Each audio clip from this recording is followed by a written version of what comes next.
করতে চাই এবং তাদের পাশে দাঁড়াতে চাই। যখন ফোনে স্বাভাবিকভাবে সবাই টিকটক দেখে, যখন আমরা ভিডিও দেখি তখন আমরা দেখতে পাই বন্যার জন্য অনেকেই ক্ষতিগ্রস্ত হচ্ছে বা অনেক বড় ভাইয়ারা আপুরা ট্রাফিক দিচ্ছে। ওটা দেখে আমাদের মনে আগ্রহ জাগে যে আমরাও ট্রাফিক দিব, আমরাও তো চাইলে পারি, তারপরে আমরা বন্যার জন্য এরকম সাহায্য করতে পারি। তাই আমরা একটা গ্রুপ করে তারপরে টাকা তুলে সাহায্য করি। আমরা কেরানীগঞ্জ থেকে এসেছি। ভালোই করেছে, কিন্তু অনেকে আছে যারা দিতে চায়নি, তাদের থেকে একটু কষ্ট করে নিতে হয়েছে, আবার অনেকেই আছে দিয়েছে। আমরা নিয়েছি কারণ হচ্ছে বন্যার জন্য যারা ক্ষতিগ্রস্ত হয়েছে তাদের মধ্যে আমাদেরই অনেক ভাইরা বোনেরা আছে। আমরা তাদের সাহায্য করতে চাই, আমরা তাদের পাশে দাঁড়াতে চাই। এর জন্য আমরা এত কষ্ট করে টাকাগুলো জমা দিয়ে তাদের পাশে থেকেছি। আব্বু আম্মুরা অনেক সাপোর্ট করেছে আমাদের পাশে। আমাদের আব্বু আম্মুরা অনেক সাপোর্ট করেছে, আমাদের বাসা থেকে বের হতে দিয়েছে, অনেক আমরা সাপোর্ট পেয়েছি তাদের থেকে, আলহামদুলিল্লাহ।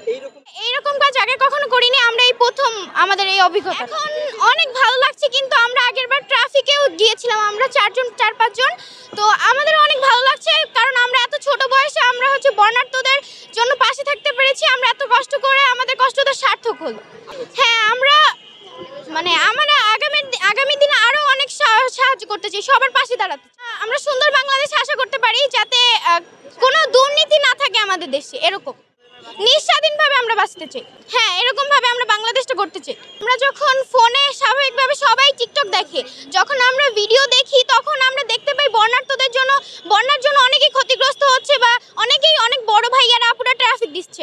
ওটা দেখে আমাদের মনে আগ্রহ জাগে যে আমরাও ট্রাফিক দিব, আমরাও তো চাইলে পারি, তারপরে আমরা বন্যার জন্য এরকম সাহায্য করতে পারি। তাই আমরা একটা গ্রুপ করে তারপরে টাকা তুলে সাহায্য হচ্ছে। কিন্তু আমাদের এই সব থেকে অনেক সাহায্য হচ্ছে, কারণ যেহেতু আমাদের এখানে নতুন কারিকুলাম আছে। নতুন কারিকুলাম হচ্ছে আমাদের সবচেয়ে ইম্পর্টেন্ট বিষয়টা হচ্ছে ফোন দেখেই সবকিছু এখন শেখা যায়।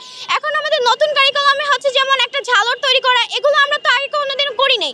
এগুলো আমরা কোথা থেকে শিখবো? অবশ্যই আমাদের ফোন লাগবে, এর জন্য আমাদের ফোনও অনেক সাহায্য করছে নতুন কারিকুলামের জন্য। হ্যাঁ, এই কারিকুলামটা আমরা বাতিল চাই। এই কারিকুলামটা হচ্ছে আমাদের তেমন কোনো পড়াশোনা নেই। এই কারিকুলামটাই যদি আমরা চলতে থাকি তাহলে আমরা ভবিষ্যৎ প্রজন্ম ভালো হবে না, ভালো হয়ে গড়ে উঠতে পারবে না। আমরা আগের মতন শিক্ষা ব্যবস্থাটা ফিরে পেতে চাই। আগের মতন যেমন আমাদের পরীক্ষা হতো, যেমন আমরা মুখস্থ করে পরীক্ষা দিতাম, কিন্তু এখন হচ্ছে আমাদের পরীক্ষায় আমাদের বই দেখতে দেওয়া হয়। এটা কেমন নিয়ম? পরীক্ষার সময় তো বই দেখতে দেওয়ার কথা না। আমরা আগের নিয়ম চাই, আমরা যেভাবে আমরা পড়ে আমাদের মেধা দিয়ে পরীক্ষা দিতাম আমরা সেভাবে দিতে চাচ্ছি।